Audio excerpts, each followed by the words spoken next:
چلے اسی تنخواہ میں سے جب بندہ بڑے بیٹے کی شادی کر کے بہو بیاہ کے لے آئے تو پھر بھی کام چلتا ہے، اور جب اس بیٹے کو اللہ بچے عطا کر دے تو اسی گھر میں، اسی آنگن میں، اسی چھت کے نیچے کام چلتا ہے، تو پھر تو مان جانا کہ چلانے والا تو نہیں، چلانے والا کوئی اور ہے۔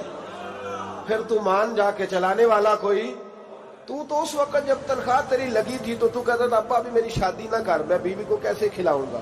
تو وہی شخص ہے جس کی چھت کے نیچے پھر 1.5 درجن پوتے بھی پل رہے اور گزارا ان کا بھی ہو رہا ہے۔ تو رزق کا ذمہ کس کا ہے؟ اللہ کا، اللہ کا ذمہ۔ اب ہمیں پتہ ہے پہلی بات تو پریشانی اس لیے اتار دینی چاہیے کہ ذمہ ہمارا ہے ہی نہیں۔ اب دوسری بات یہ کہ ذمہ داری کس کی ہے؟ اللہ حکیم بھی ہے اور علیم بھی ہے، حکیم بھی ہے اور جانتا بھی ہے اور اسے پتا بھی ہے کہ دینا کس طرح ہے۔ اب ہم پتہ کیا کہتے ہیں؟ کہتے ہیں وہ جو بندہ پجاروں میں بیٹھا ہے وہاں اسے نہیں بیٹھنا چاہیے تھا، اور میرا حق تھا۔ تجھے زیادہ پتا ہے کہ اللہ کو؟ بول کے بتانا کس کو پتہ زیادہ ہے؟ کیوں جی؟ تو آپ اصل ٹینشن پتہ کب لگتی ہے؟ جب بندے کہتے ہیں نہیں وہ پجاروں میری تھی، میرا حق تھا۔ وہ جب گزرتی ہے نا پاس سے مہران کے تو مہران والا ٹینشن بڑی لیتا ہے، حالانکہ اللہ کو زیادہ پتا ہے کہ وہ حق۔ ایک بات اپنے ذہن میں یاد رکھ لیں، رٹ لیں کہ جو میرے لیے بہتر تھا میرے رب نے مجھے دے دیا، اور بات ختم ہو گئی۔ بس وصل اچھا ہے نہ فراق اچھا ہے، یار جس حال میں رکھے وہی حال اچھا ہے۔ بس جو میرے حق میں بہتر تھا میرے رب نے مجھے، مسئلہ یہ ہے کہ تو اس پہ راضی ہونے کو تیار نہیں۔ حضرت علی کرم اللہ تعالیٰ وجہ الکریم نے میرے نبی پاک کی ایک حدیث بیان کی ہے، اور جناب علی جب یہ حدیث بیان کیا کرتے تھے تو حضرت مجاہد فرماتے ہیں یوں لگتا تھا کہ جیسے حضرت علی ہمیں ہر پریشانی سے نکال رہے ہیں۔ مولا علی شیر خدا رضی اللہ تعالیٰ عنہ فرماتے ہیں کہ مجھے میرے نبی پاک صلی اللہ علیہ وسلم نے ایک طریقہ دیا تھا ٹینشن فری ہونے کا۔ آپ فرماتے ہیں مجھے تو بڑا راس آیا ہے، تم بھی اگر کر لو گے تو تمہیں بھی فائدہ دے گا۔ کہا وہ کیا؟ حضرت علی کہنے لگے محبوب علیہ السلام نے فرمایا تھا لوگوں تم اللہ کے دیے ہوئے تھوڑے رزق پہ راضی ہو جاؤ، وہ تمہاری تھوڑی عبادت سے تم سے راضی ہو جایا کرو گا۔ بس تم 2 نفل بھی پڑھو گے تو اللہ راضی ہو جائے گا، تم 1 رکوع بھی سویرے اٹھ کے پڑھو گے تو وہ راضی ہو جائے گا، وہ تمہارے 313 درود شریف سے راضی ہو جائے گا، تم اس کے دیے ہوئے تھوڑے رزق سے راضی ہو جاؤ۔ ٹینشن اس لیے ہوتی ہے کہ ہم راضی نہیں جو اس نے ہمیں دیا ہے۔ وہ حل میں مزید کی جو دوڑ ہے نا، حل میں مزید کی، بے قدرہ کچھ قدر نہ جاتی، کیتی خوب تسلی ہو، دنیا دار پجاری زردے، کتیاں دے گل ٹلی ہو، بک بک روشن اکھیاں تکیو ویک حویلی کلی ہو، تے کوچ نصیر اساں جد کیتی پہ جانی تھر تھلی ہو۔ تو یاد رکھیں یہ جو ہے نا مصیبت کے مال آ کیوں نہیں رہا، وہ سامنے والا پلاٹ میرے گھر کے سامنے ہے گھر کے سامنے، پر رجسٹری میرے نام کیوں نہیں؟ یہ مصیبت سانس نہیں لینے دیتی۔ موٹر سائیکل کھڑی کرتا ہے نا جب آ کے دکان سے روٹی کھانے آتا ہے، دفتر سے گھر آتا ہے، کاروبار سے آتا ہے، تو جہاں موٹر سائیکل کھڑی کرتا ہے وہ ٹینشن بڑی ہے کہ کبھی میری ہو جائے نا یہ والی جگہ، تو میں یہاں بھی بورڈ لگاؤں اپنے نام۔ اس نے مالی پریشانی پیدا کی۔ تو جس حال میں ہے، کیونکہ تو نے اپنا یہ حال خود نہیں بنایا، جس نے بنایا ہے وہ بڑا بہتر جانتا تھا کہ تو اسی حال میں اسے اچھا لگتا ہے۔ تو اسے اسی حال میں، ایک بزرگ تھے تو ان کی طبیعت بڑی علیل ہو گئی، بیمار ہو گئے، تو اللہ نے آزمائش دی تو کیڑے پڑ گئے وجود میں۔ ایک کیڑا یہاں سے کھا رہا تھا، اللہ والے بڑے راضی رہتے ہیں اس کی رضا پہ، تو کیڑا یہاں کھا رہا تھا تو نیچے گر گیا، تو بابا جی نے اٹھا کے پھر وہاں رکھ لیا، کہنے لگے جب اس نے تیری ڈیوٹی مجھے کھانے کی لگائی ہے تو میں اس بات پہ راضی ہوں، تو نیچے کیوں گرتا ہے؟ بٹ ٹھیک ہے کھا، جب اس نے تجھے ڈیوٹی جو تیری لگائی۔ سالبہ بن عبد الرحمان ایک صحابی تھے، سالبہ غالباً، نبی پاک صلی اللہ علیہ وسلم کی خدمت میں آئے، کہنے لگے یا رسول اللہ صلی اللہ علیہ وسلم غربت بڑی ہے، میرے لیے دعا کریں اللہ زیادہ مال دے۔ تو محبوب صلی اللہ علیہ وسلم نے فرمایا تو جس حال میں اچھا ہے وہ تیرے لیے بہتر ہے، اس میں تو ہے وہی حال تیرے لیے۔ مشکل ہے نا یہ جواب سننا؟ کہتے پیر صاحب فلان جگہ سے تویز آیا، وہاں تو وارے نے آرے ہو گئے، تو آپ کے ہاں؟ تو میں کہتا ہوں یہ تویز دینے والا اگر تویز دے کے امیر بناتا ہے تو پہلے خود کیوں نہیں بنتا؟ یہ خود تو 150 کا تویز بیچ رہا ہے، اپنی بیچارے کی حالت یہ ہے۔ اگر اتنا ہی تویز اس کا چلتا ہوتا تو پہلے 5 پجاروں اس کے دروازے پہ کھڑی ہو۔ عجیب چکر ہے اور عجیب جگہ لوگ الجھ گئے، سمجھتے ہی نہیں بات کو۔ یا رسول اللہ صلی اللہ علیہ وسلم دعا کر دے تو محبوب نے کیا فرمایا؟ فرمایا تو جس حال میں ہے نا وہ حال تیرے لیے بہتر ہے، اسی میں رہ۔ کہ نہیں حضور دعا کرے۔ فرمایا سال بعد تو باز آ جا۔ حضور دعا کرے۔ فرمایا تو باز آ جا۔ 2-3 دفعہ کا ضد کی، محبوب نے فرمایا جا پھر اللہ تجھے زیادہ پیسے دے گا۔ چند بکریاں خریدی، اتنی برکت ہوئی کہ بکریوں کے ریوڑ بن گئے۔ پھر کچھ بکریاں بیچ کے گائے خرید لی، ان کے بھی ریوڑ ہو گئے۔ پھر کچھ اونٹ اونٹنیاں لے لی، ریوڑ ہی ریوڑ۔ پہلے 5 وقت مسجد میں آتے تھے، اب فجر اور عشاء رہ گئی۔ پھر مال زیادہ ہوا تو مدینے شہر میں کوئی جگہ ہی نہیں، مدینے سے باہر حویلی خریدی، پھر جمعہ ہی رہ گیا۔ جمعے کے جمعے آتے، زکوٰۃ کا حکم آیا۔ میرے نبی کریم علیہ السلام نے حضرت ابو ہریرہ کو بھیجا، فرمایا جا اسے کہہ تیری زکوٰۃ بنتی ہے 2.5%۔ 10 کروڑ روپیہ ہو تو کتنی زکوٰۃ بنتی؟ بھئی 1 کروڑ کی 2.5 لاکھ ہوئی نا، تو 10 کروڑ کی کتنی ہوئی؟ تو بڑی مصیبت ہے جب بینک سے میسج آتا ہے نا کہ 25 لاکھ نکل گیا تیرے اکاؤنٹ سے، بہت بڑی مصیبت، بڑی ٹینشن ہوتی ہے۔ ایک صاحب میرے پاس آئے، ان کی زمین اچانک مہنگی ہو گئی، اچانک پہلے کچھ 15-16 لاکھ کی ایکڑ زمین تھی، پھر وہ کروڑ کی ہو گئی۔ تو میرے پاس آئے، کہنے لگے وہ 10 کروڑ روپے بنتے ہیں تو زکوٰۃ، تو میں نے کہا آپ نے کیا کیا؟ زری زمین پہ عشر آتا ہے، اس پہ زکوٰۃ نہیں آتی، تو آپ نے کیا کیا؟ کہنے لگے وہ کچھ سوسائٹی کے رول کے مطابق میں نے فائلیں وغیرہ لے لی ہیں، اب میں نا کبھی موقع آئے گا تو ان کو بیچوں گا۔ تو میں نے کہا اب تو آپ کا یہ مال ہو گیا بزنس کا، تو اب تو اس پہ زکوٰۃ آئے گی۔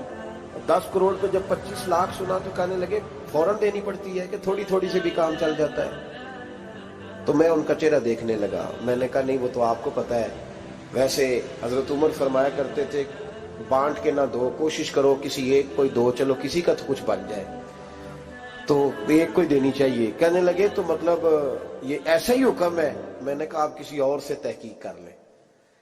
اب یہ بھائی لیتے وقت نہیں تجھے ٹینشن ہوئی کہ 15 لاکھ کا کروڑ ہو گیا، تو اس وقت کبھی تو نے کہا کہ یا اللہ، تو یہ کیسی سوچ ہے مسلمان؟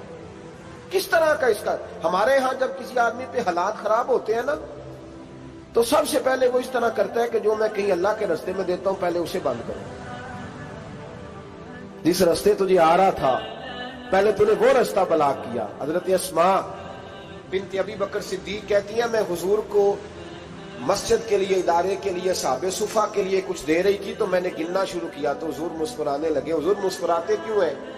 تو فرمانے لگی، محبوب فرمانے لگے اسماء اللہ کے رستے میں گن گن کے نہ دیا کر، ورنہ وہ بھی تجھے گن گن کے دے گا، تو اس کے رستے میں بے حساب دے، وہ بھی تجھے بے حساب ہی عطا فرمائے۔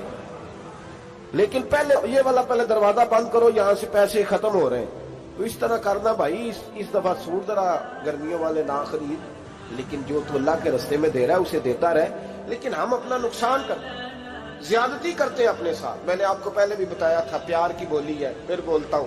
ایک بڑے بڑے پیار والے دوست ہیں، ایک دفعہ مجھے کہنے لگے کہ آپ کئی دفعہ اعلان کرتے ہیں تو مجھے اچھا نہیں لگتا، اور آپ ادارہ بھی بہت زیادہ بننے والا ہے، بڑی چیزیں میں دیکھتا ہوں جو ہوں تو بڑا نظام اچھا ہو جائے، آپ دعا کریں اللہ مجھے پیسے دے تو میں بڑے سارے خرچ کروں گا اس کے راستے میں۔ تو میں نے کہا یا اللہ اسے 10 کروڑ دے، یہ 9.5 کروڑ تیرے راستے میں دے دے گا۔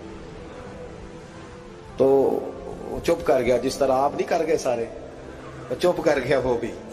اس نے کہا جی نہیں جی انشاءاللہ کریں گے۔ تو میں کیا پلیا جی دعا پہ ہوں دیا، ابھی تو وہ آئیں گے تو تب دیکھی جائے گی، تو یہیں اڑ گیا ہے۔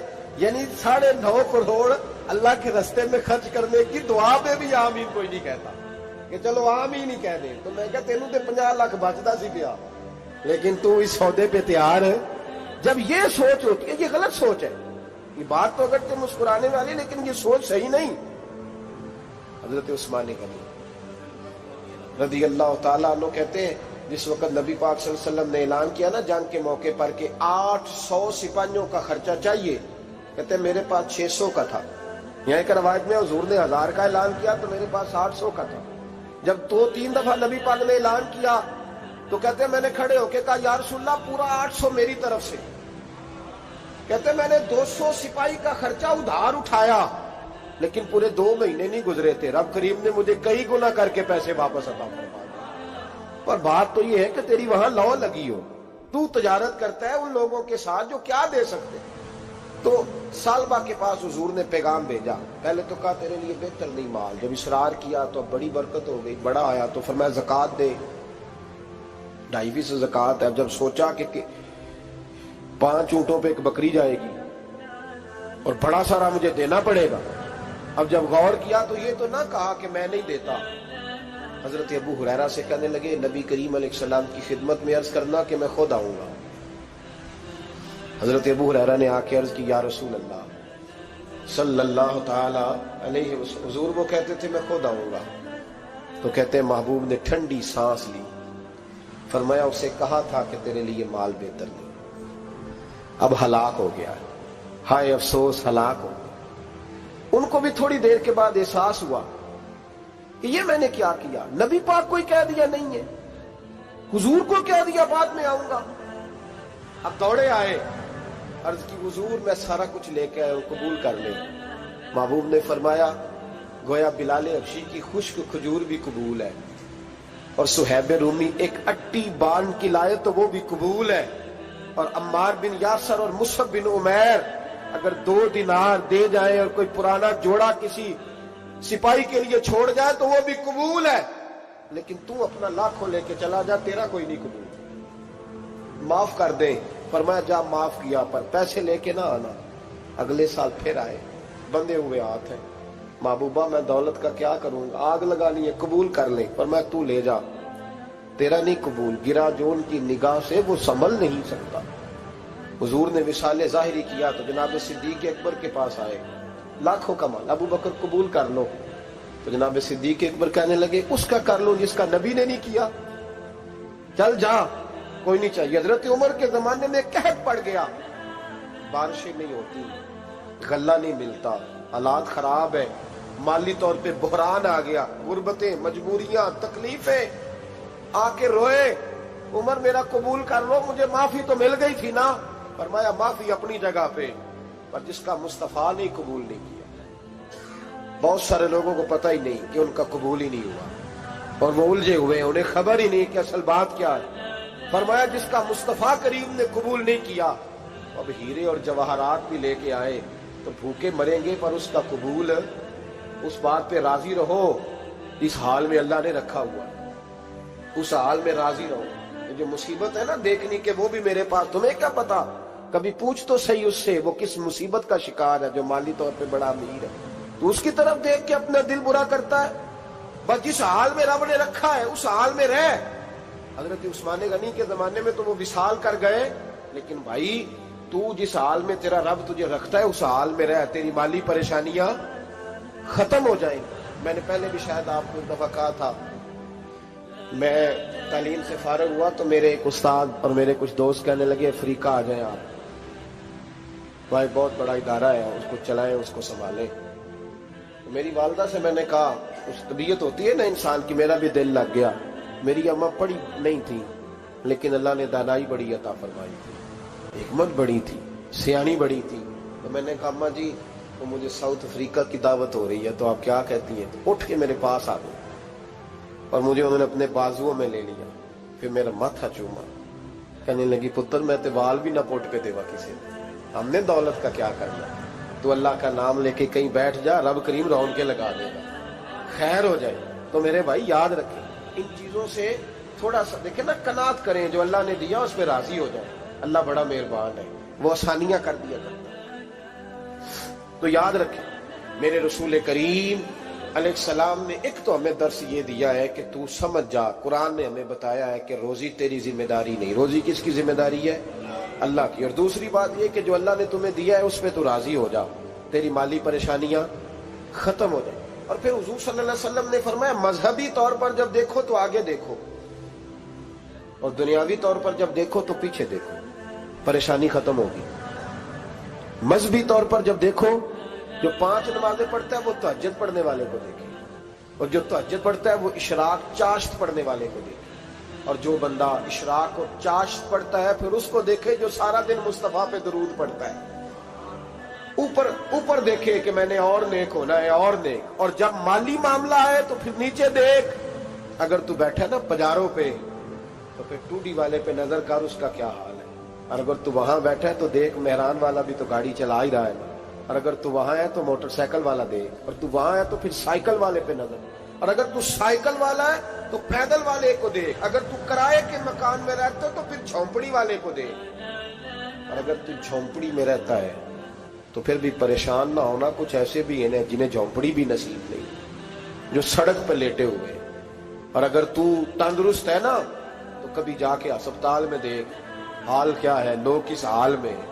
تو ہم شکر نہیں ادا کرتے، اس کا نقصان کیا ہوتا ہے، نعمتیں چلی جاتی ہیں. اللہ فرماتے ہیں لئن شکرتم لازیدنکم، تو شکر ادا کر میں نعمتوں میں اضافہ کر دوں.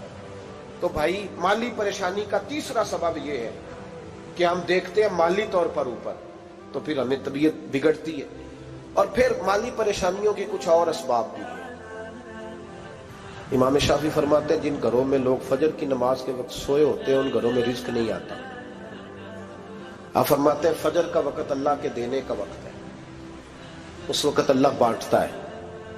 حضور صلی اللہ علیہ وسلم کا فرمان ہے نا حدیث میں کہ تہجد کے وقت اللہ پہلے آسمان پہ نزول جلال فرماتا ہے جو اس کی شان کے لائق ہے تہجد کے وقت، اور وہ کہتا ہے مانگو میں تمہیں عطا کروں گا. لینے کی باری آئے تو بندہ سمیٹ سماٹ کے اندر گھس جائے. ہمارے ہاں یہ ہوتا ہے کہ عشاء کے بعد بچے بیٹھتے ہیں موبائل لے کے، تہجد کا وقت آتا ہے تو ان کی آنکھیں بند ہونی شروع ہوتی، تو لینے کے وقت تو سویا تھا، ذرا مسئلہ کیسے حل ہوگا؟ بھائی جب کوئی آدمی خیرات بانٹ رہا ہو تو جو پیالہ پیچھے کر لے اسے ملے گا؟ کہتے اس وقت آنا جب میں بانٹ رہا تھا، اب تو کدھر آ گیا ہے؟ مثال دے رہا ہوں. تو فجر کا وقت مانگنے کا ہے، تو ساری رات تو گزر گئی گیمیں کھیلتے، ٹی وی دیکھتے، اور جو لینے کا وقت تھا تو سو گیا، تو کیسے آئے گا تیرے پاس؟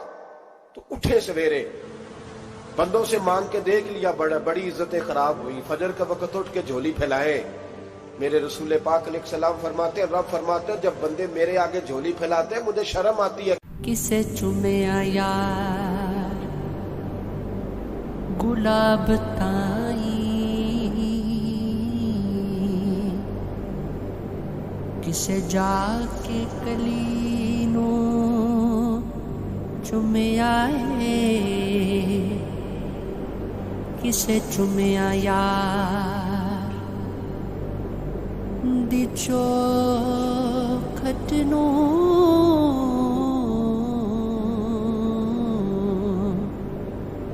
کسے جا کے گلی نو چومیا ہے،